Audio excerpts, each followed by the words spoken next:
అదే RTV app వార్తల్ని క్షణాల్లో చదివే అవకాశం ఉంటుంది. ఒక న్యూస్ పేపర్, ఒక టెలివిజన్ ఛానల్ మీ చేతుల్లో ఎప్పుడూ ఉంటాయి. కరీంనగర్ కార్పొరేషన్ పరిధిలో కొత్తపల్లి మున్సిపాలిటీ, చింతకుంటతో పాటు పలు గ్రామాలు విలీనం చేస్తూ ప్రభుత్వం ఉత్తర్వులు జారీ చేసింది. ఈ క్రమంలో 60 డివిజన్లు ఉన్నటువంటి కార్పొరేషన్ కాస్త 66 డివిజన్లుగా మారింది. ఈ క్రమంలో మున్సిపల్ అధికారులు దీనికి సంబంధించి డీలిమిటేషన్ ప్రక్రియ కొనసాగిస్తున్నారు. డీలిమిటేషన్ ప్రక్రియలో భాగంగా అస్తవ్యస్తంగా ఉంది, అశాస్త్రీయబద్ధంగా ఉందని చెప్పి ఆరోపణలు చేస్తున్నారు ప్రతిపక్ష నేతలు.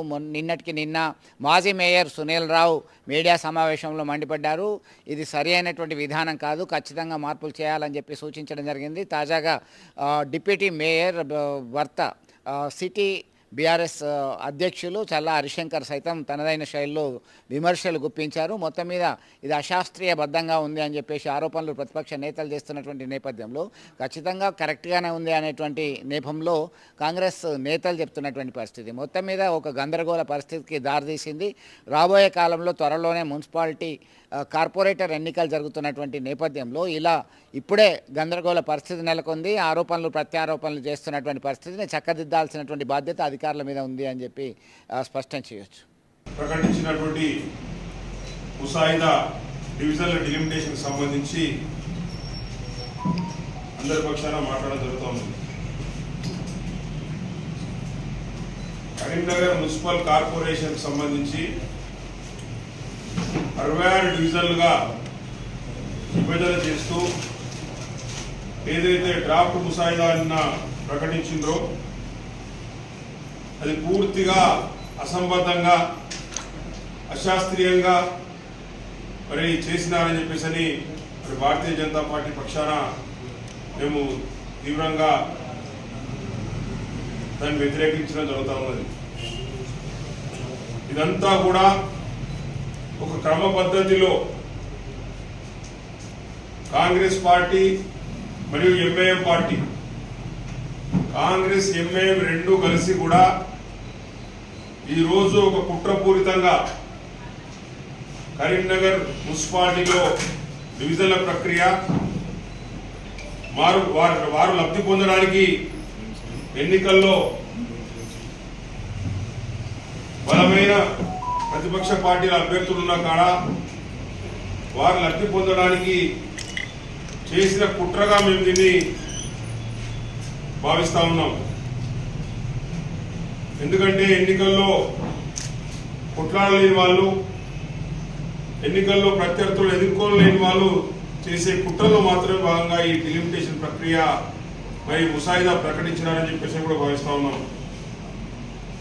ఎందుకంటే కరీంనగర్లో బీజేపీని అడ్డుకోవాలని భారతీయ జనతా పార్టీ ఎట్టి పరిస్థితుల్లో కూడా ఏ ఎన్నిక వచ్చినా కూడా భారతీయ జనతా పార్టీ గెలుస్తా ఉంది. కాబట్టి మొన్న జరిగిన ఎమ్మెల్సీ ఎన్నికలు కావచ్చు,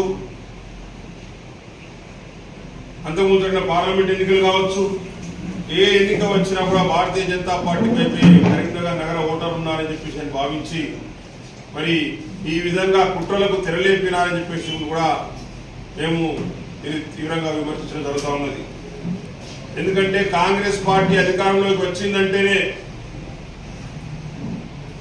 ఎంఐఎం అధికారంలోకి వచ్చినట్టుగా 2005లో కూడా కాంగ్రెస్ పార్టీ ప్రభుత్వంలో ఉన్నప్పుడు మరి 9 మంది ఎంఐఎం కార్పొరేటర్లు గెలిచేలా చేసి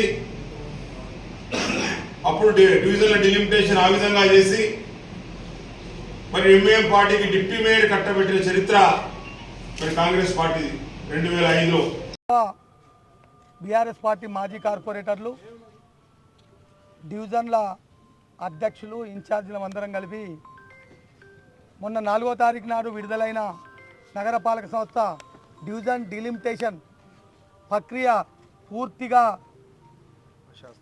అశాస్త్రీయంగా, తప్పుల తడకగా ఉందని ఇలా కలెక్టర్ గారికి రిప్రజెంటేషన్ ఇవ్వడం జరిగింది. దాంతోపాటు అడిషనల్ కలెక్టర్ గారికి మరి ఇన్ఛార్జ్ కమిషనర్ అయిన సార్కు ప్రఫుల్ దేశాయ్ గారికి ఈరోజు రిప్రజెంటేషన్ ఇచ్చి పూర్తిగా వివరించడం జరిగింది. మరి వీరు చూపించిన ముసాయిదా జాబితాలో జరిగిన పొరపాట్లను ఎవిడెన్స్తో సహా వారి ముందు ఉంచడం జరిగింది. వీరు చూపించిన హౌజ్ నెంబర్లు, వీరు చూపించిన ఓటర్ లిస్టులో ఓటర్లకు ఎక్కడ కూడా పొంతన లేదు.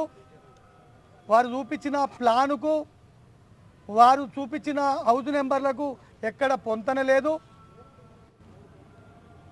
చాలా తప్పులుగా ఉన్నాయి. వారు చూపించిన 5,000 ఓట్లకు మరి 2,000 ఓట్లు ఉన్నాయి.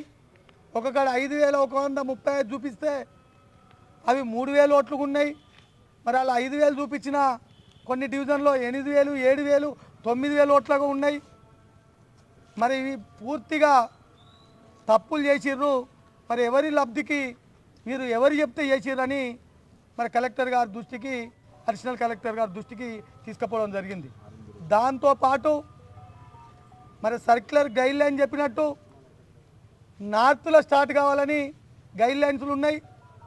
మరి కరీంనగర్ నగరం ఇప్పుడు 66 డివిజన్లు, మొన్న కలిసిన 6 గ్రామాలు కలుపుకొని చూస్తే నార్త్లో స్టార్ట్ కావాలంటే మన నార్త్ ఈ పట్టణానికి ఆరేపల్లి నార్త్ అవుతుంది.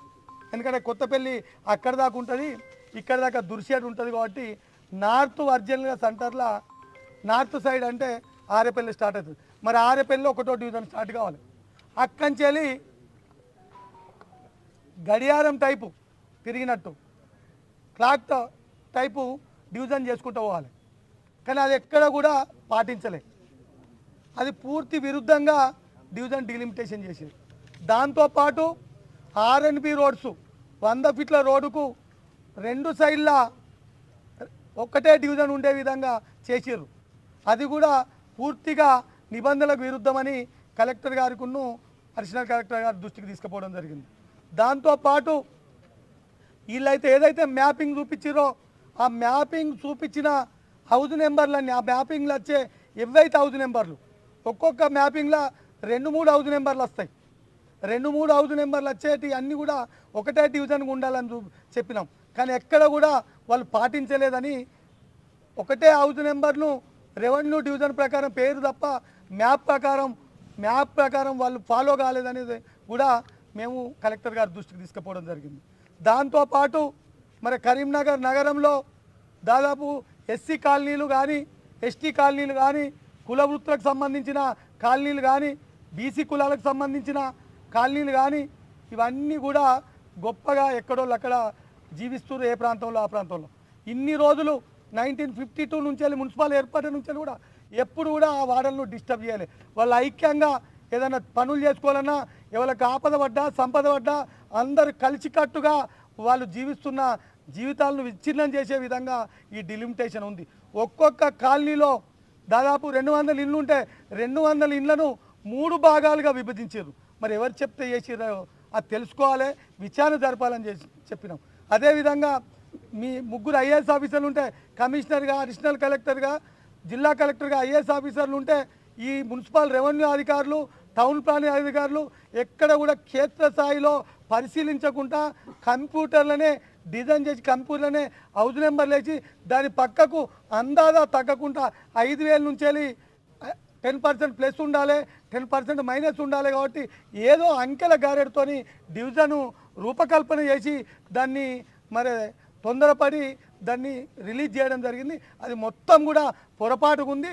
కాబట్టి అనుభవం ఉన్న రెవెన్యూ అధికారులను, రాష్ట్రంలో అనుభవం ఉన్న ఒక టౌన్ ప్లానింగ్ అధికారులను నియమించి వారి ద్వారా మళ్ళా క్షేత్రస్థాయిలో గల్లులు తిరిగి ఏ గల్లీ ఏటు గల్తైతే బాగుంటుందో మరి ఆ విధంగా చేయాలనే వారికి రిప్రజెంటేషన్ ద్వారా తెలపడం జరిగింది. మరిన్ని వీడియోస్ కోసం ఛానల్ ని సబ్స్క్రైబ్ చేయండి, లేటెస్ట్ అప్డేట్స్ కోసం వాట్సాప్ ఛానల్ ని ఫాలో చేయండి అండ్ లింక్ డిస్క్రిప్షన్ లో ఉంది.